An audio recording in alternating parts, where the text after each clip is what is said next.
Assalamualaikum warahmatullahi wabarakatuh. Anak-anakku kelas 10 akuntansi SMK Darul Amal. Hari ini kita kembali belajar pelajaran etika profesi. Hari ini saya akan menjelaskan materi yang telah kalian tulis minggu lalu, yaitu tentang bab 3 yang berjudul mengelola kompetensi personal ya. Jadi harus tahu dulu judulnya ini membahas tentang apa. Jadi kita akan mengelola ya kompetensi atau kemampuan personal seseorang, pribadi seseorang. Kalau kalian nanti bekerja harus mengelola kemampuan kalian. Ya kalian ini kemampuannya di bidang apa ya. Terus kompetensinya apa dan sebagainya, nanti kita akan bahas ya. Dimulai dari pengertian dan jenis kompetensi ya. Apa itu kompetensi? Kompetensi menurut Boyasis adalah kapasitas yang ada pada seseorang yang bisa membuat orang tersebut mampu memenuhi apa yang diisyaratkan oleh pekerjaan dalam suatu organisasi sehingga organisasi mencapai hasil yang diharapkan. Jadi menurut Boyasis ini kompetensi adalah kapasitas yang ada. Jadi seseorang itu mempunyai kemampuan dalam hal pekerjaan sehingga pekerjaan itu mencapai hasil yang diharapkan oleh suatu perusahaan. Misalnya seseorang mempunyai kemampuan kemampuan bekerja cepat, kemampuan berbahasa Inggris dengan fasih. Nah, sehingga orang itu mampu bekerja dengan hasil yang diharapkan. Itu ya. Jadi kompetensi itu adalah kemampuan seseorang dalam pekerjaan. Setiap orang harus mempunyai kompetensi, harus mempunyai kemampuan sehingga kita akan cepat direkrut oleh perusahaan ya, gitu.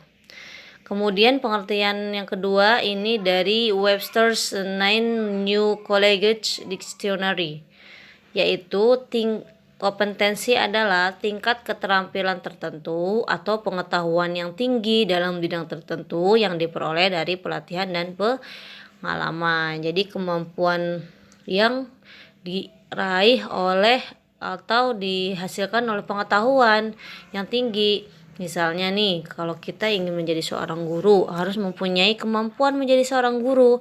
Nah, menjadi seorang guru itu harus kuliah misalnya ya, atau pelatihan atau pengalaman mengajar misalnya. Nah, itu kalau kita kuliah, kita belajar atau kita pengalaman-pengalaman, maka kita akan memiliki kemampuan mengajar. Ya, memiliki kompetensi. Misalnya apalagi dalam seseorang memiliki kompetensi dalam bidang pembawa acara misalnya. Karena apa? Karena dia memiliki pengalaman dalam berbagai organisasi. Misalnya yang dulunya aktif di organisasi, dia sering tampil bicara di depan umum, maka dia memiliki kompetensi atau kemampuan berbicara di depan umum. Seperti itu ya. Jadi bisa diraih dari belajar atau pengetahuan yang tinggi, keterampilan atau pelatihan dan pengalaman. Kompetensi itu dihasilkan dari berbagai macam cara ya. Menurut Beers and Rowe ya, kompetensi adalah suatu sifat atau karakteristik yang dibutuhkan oleh seorang pemegang jabatan agar dapat melaksanakan jabatan dengan baik. Jadi menurut ini kompetensi atau kemampuan seseorang adalah sesuatu yang dibutuhkan ya, sifat atau karakter seseorang yang dibutuhkan oleh suatu perusahaan. Jadi sebuah perusahaan ingin memiliki pekerja yang berkompeten, pekerja yang memiliki kemampuan yang sesuai dengan yang diharapkan perusahaan. Misalnya perusahaan Indomaret ingin memiliki karyawan yang ramah misalnya dalam melayani pelanggan, ingin memiliki karyawan yang cekatan, gesit dalam melayani pelanggan gitu. Jadi menurut ini kompetensi adalah karakteristik yang dibutuhkan dari suatu perusahaan sehingga dapat melakukan pekerjaan tersebut. Nah, dari pengertian-pengertian ini dapat disimpulkan ya, secara gampangnya adalah kompetensi meliputi aspek pengetahuan. Ya, seseorang tidak akan mampu kalau dia tidak tahu. Misalnya kalian nih mampu belajar akuntansi. Nah, pasti kalian belajar kan, tahu bagaimana cara belajar akuntansi. Keterampilannya, ya dia terampil, dia cekatan, maka dia memiliki kemampuan. Sikap dan perilaku karyawan. Jadi kompetensi itu mencakup semuanya ya. Pengetahuannya bagus, keterampilannya, terus pengalamannya, perilakunya. Yang tadi Ibu bilang, misalnya menjadi seorang pembawa acara, memang dia memiliki sikap dan perilaku yang memang sudah terbiasa menjadi pembawa acara misalnya, atau tidak berperilaku pekerja karyawan misalnya, dia kalau disuruh mengerjakan sesuatu, maka pekerjaan itu akan dia kerjakan dengan baik, maka dia itu memiliki kompetensi, artinya ya memiliki kemampuan. Terus kemudian dapat disimpulkan juga adalah kompetensi adalah kesempatan untuk melakukan suatu pekerjaan yang dilandasi keterampilan dan pengetahuan serta didukung sikap kerja yang dituntut oleh pekerjaan tersebut. Ya, kompetensi itu bisa diraih tadi dari keterampilan kita, pengalaman, yang tadi kita biasanya ramah dengan orang, terus kita biasa bekerja dengan gesit, bekerja dengan cekatan, maka kita akan memiliki kompetensi atau kemampuan dalam bekerja hal seperti itu, cepat tanggap misalnya ya. Gitu ya, didukung juga oleh apa? Sikap kita yang dituntut. Nah, pekerjaan kita menuntut kita supaya kita cepat kerja. Kalau kita tidak memiliki kebiasaan atau pengalaman kerja cepat, maka kita tidak memiliki kompetensi itu. Misalnya misalnya orang yang lamban, orang yang tidak kuat secara fisik, maka perusahaan tidak mau menerima karyawan seperti itu gitu ya. Jadi kompetensi itu adalah kemampuan seseorang untuk melakukan pekerjaan yang sesuai yang diharapkan perusahaan gitu ya. Nah, kalau kita sudah mengerti apa itu kompetensi, maka kita akan membahas tentang jenis-jenisnya. Jenis-jenisnya ada berapa? Menurut Spencer ada 2 ya. Yang pertama kompetensi dasar, sangat dasar. Apa itu? Adalah kemampuan dasar dan minimal yang dibutuhkan dari sebuah jabatan dan harus bisa dipenuhi oleh setiap pemegang jabatan tersebut agar dapat menjalankan pekerjaan tersebut secara efektif. Yaitu dasar ya, misalnya kemampuan apa? Kemampuan mengangkat barang misalnya ya, dasar banget kan. Kemampuan berbicara misalnya, itu sangat dasar. Kemudian kemampuan mengerjakan sesuatu misalnya ya, itu sangat dasar sekali ya, itu yang setiap orang biasanya punya ya, dasar. Yang kedua apa? Kompetensi pembeda adalah kelebihan-kelebihan khas yang dimiliki oleh seorang pekerja yang membedakannya dengan pekerja-pekerja lainnya. Kalau tadi kompetensi dasar biasanya semua orang bisa ya, angkat barang, berbicara misalnya. Nah, ini kompetensi pembeda ada bedanya ya, biasanya kompetensi khusus. Nah, atau kemampuan yang dapat membedakan antara orang yang selalu mencapai unjuk kerja unggul dan orang yang untuk kerjanya rata-rata saja. Biasanya orang yang kerja di PT misalnya, dia kerjanya biasa-biasa aja, dia menginput barang, dia mencatat barang biasa-biasa saja. Tetapi kalau orang yang memiliki kompetensi pembeda ini, dia memiliki kelebihan-kelebihan khas ya. Misalnya dia memiliki kemampuan berbahasa asing misalnya, kemudian memiliki jiwa religi yang tinggi, keagamaan tinggi, sehingga dia di tempat pekerjaannya bisa menjadi imam sholat berjamaah misalnya.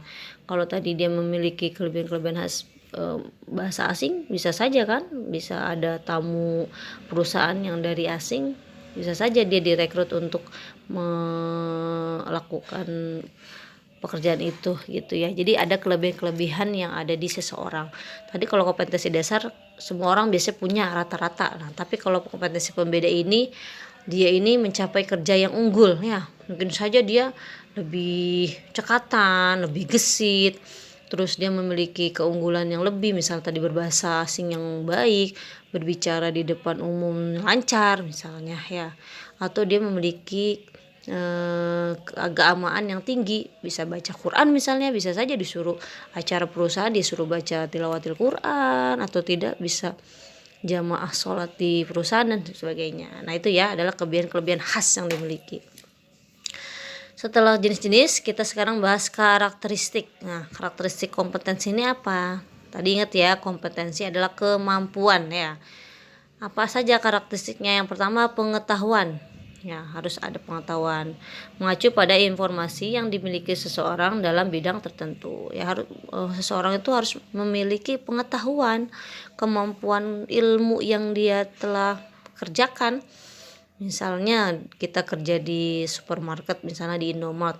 Nah, kita memiliki pengetahuan tentang bagaimana cara menginput harga dari barang ya, gitu, dari suatu barang, dan itu bisa diraih oleh dari training atau pelatihan. Kemudian keterampilan, karakteristiknya dua keterampilan terkait dengan kemampuan untuk melaksanakan suatu tugas baik secara fisik maupun mental. Terampil deh ya, mampu untuk melaksanakan tugas, disuruh di gudang, bagian gudang, dia tugasnya di gudang. Kalau disuruh misalnya bagian kasir, dia harus terampil di mana saja, harus siap gitu.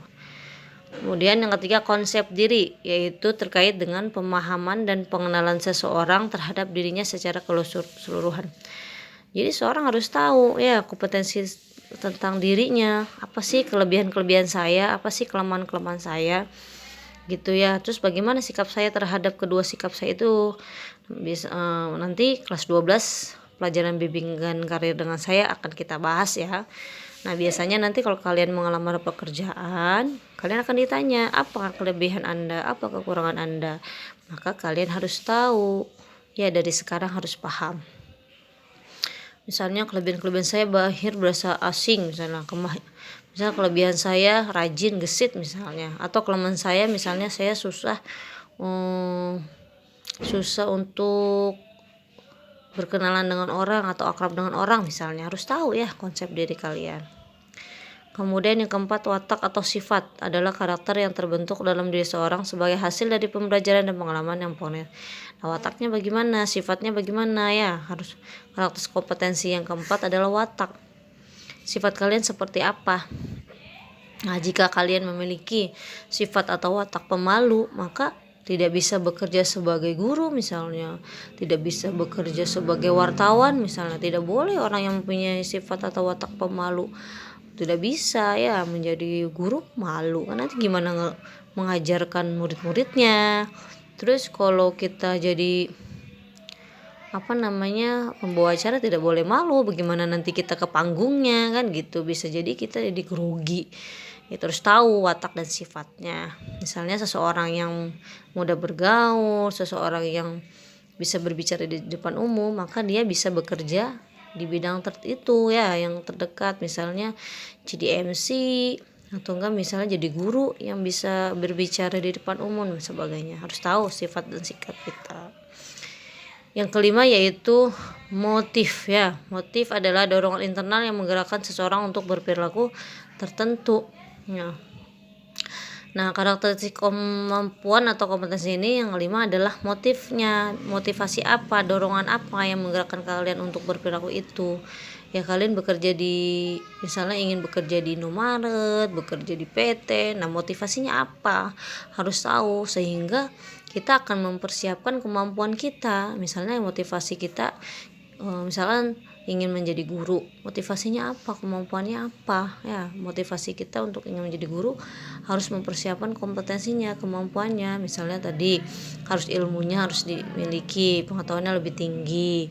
Yang kedua harus berjiwa sosial, tidak boleh pemalu, harus dekat dengan murid misalnya dan sebagainya. Ya, harus tahu motivasi kalian bekerja di bidang tertentu.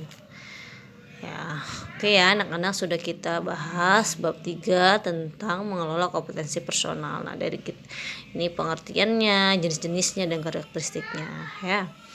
Sampai sini dulu. Jika kalian ada pertanyaan bisa ditanyakan di komentar. Kemudian penjelasan saya ini kalian rangkum ya, atau enggak inti-intinya saja kalian tulis. Tugas ini adalah menulis inti-inti penjelasan dari saya, kemudian kalian kirim melalui classroom ya, melalui tugas classroom ya. Oke, paham ya anak-anak? Oke, terima kasih. Assalamualaikum warahmatullahi wabarakatuh.